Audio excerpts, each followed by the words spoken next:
Mr. Deputy Speaker, first of all, I thank you for giving me the leave to speak on this very important paper. Secondly, I'd like to thank the Minister for Public Service for providing the statement for the Department to this Parliament for Parliament's consumption and Parliament's suggestion.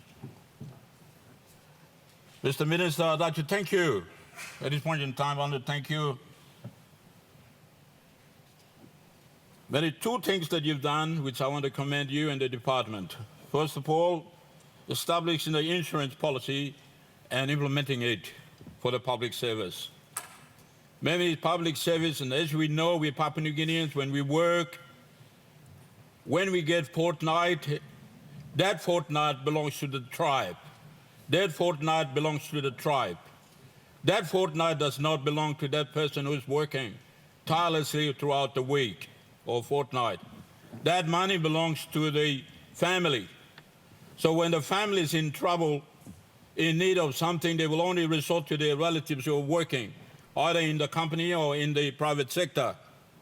So at the end of the day, on Friday, that money is exhausted. Fortnight Friday, the money is fully exhausted.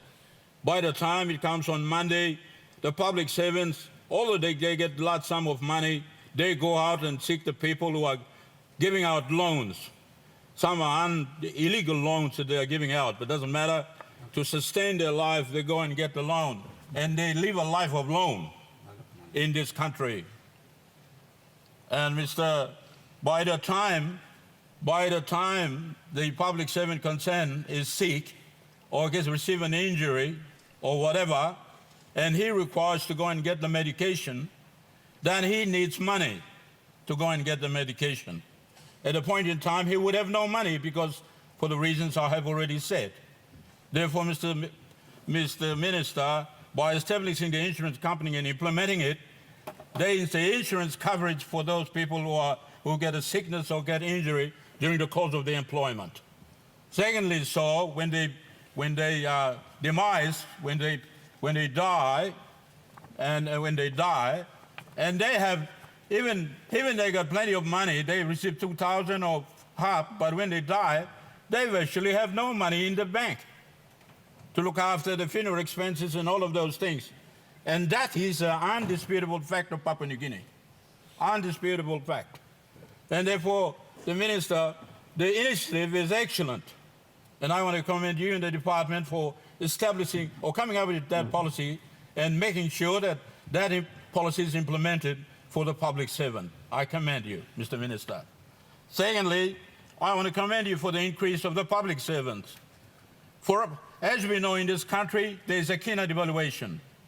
Our kina's value is very bad compared to other kina and other dollars, other money in the world. And every day, there is an increase in price of all the goods that we have to purchase and consume. And there's no mercy for Papua New Guinea public servant in the circumstances that I have stated earlier. And with the pay continue to remain the same, Mr. Deputy Speaker, the public servants suffer.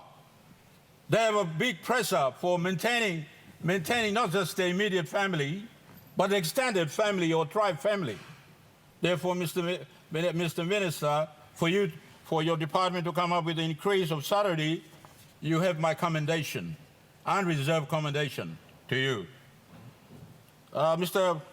Minister, in relation to the retrenchment, I commend you, Mr. Minister. I commend you.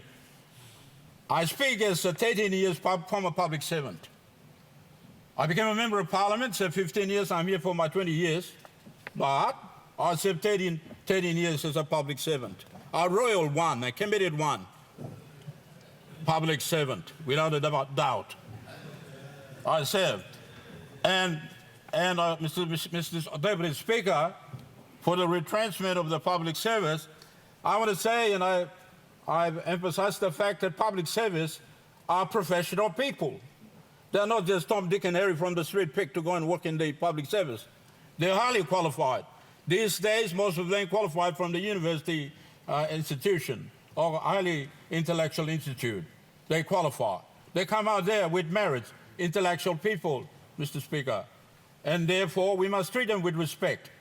And I fully endorse the statement by the opposition spokesman there on the quality of public servants that we have in this country. And therefore, Mr. Speaker, we must treat the public servants with respect. And public servants are human beings.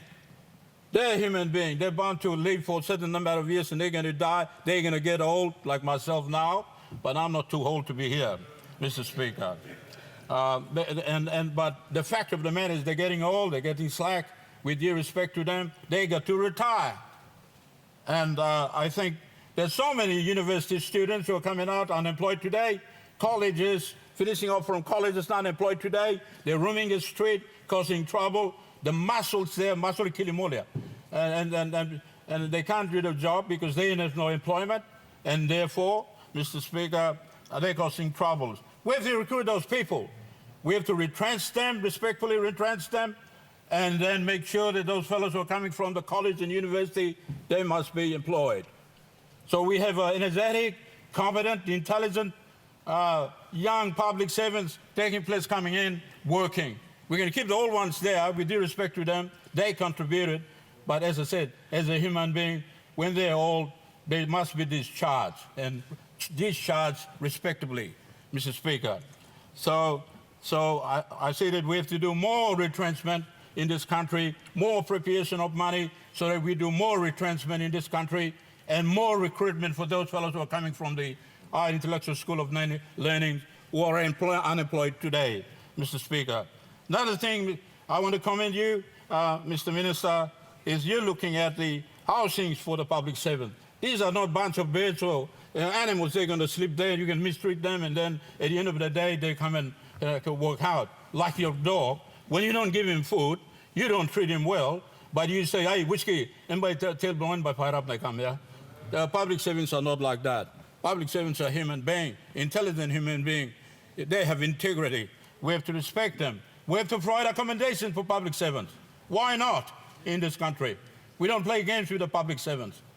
Public servants are the ones who are implementing the policy of the politicians. They're the one. They're the one, and we have to look after them. And I thank you, Mr. Minister. You're doing a good job there. And in relation to the public servant, and may I extend it to the disciplinary forces, Mr. Speaker, disciplinary forces must be formidable forces in this country. They must be formidable forces. They are the pride of this country. When the army stands out, when the police stands out, when the discipline stands out, when the people see them, they stand out in a very formidable fashion, the pride of this nation is restored. If you don't have the disciplinary forces stand out formidably in the eyes of this country and in the eyes of the international community, our reputation, our pride is not in order. And we have to improve the disciplinary forces. Mr. Prime Minister, with respect, I heard you.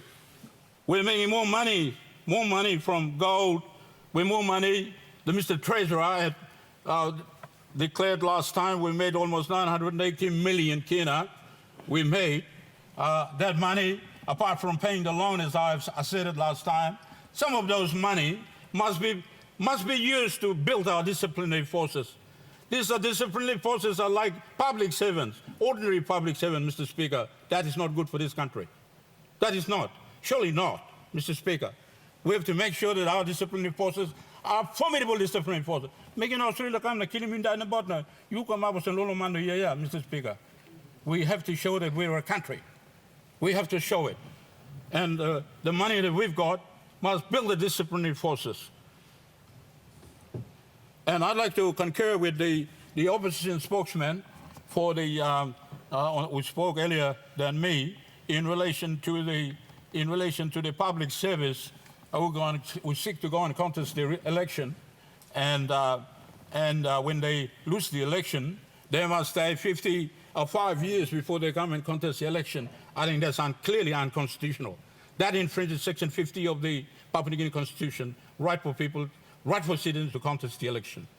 And as that speaker has said, many of these public servants are highly qualified, and the young fellows. Young Plamano Sigrablo Gosanabla election or Lushna come out there, and then you stop them to go and work in the public service. I think you're depriving this nation for the service this country needs. And therefore, I think 5 years is much too long. And if it stands on, if it stays like that, let me put on record that if this law continues to stay on, we will file a Supreme Court reference petition to and enforce Section 50 of the Papua New Guinea Constitution. And I want to make that clear to you. And I support the opposition spokesman on that matter. But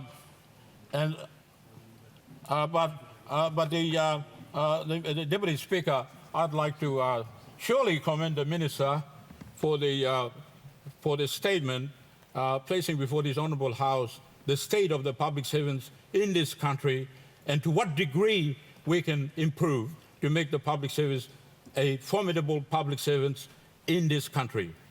Thank you, Mr. Speaker, for listening to me.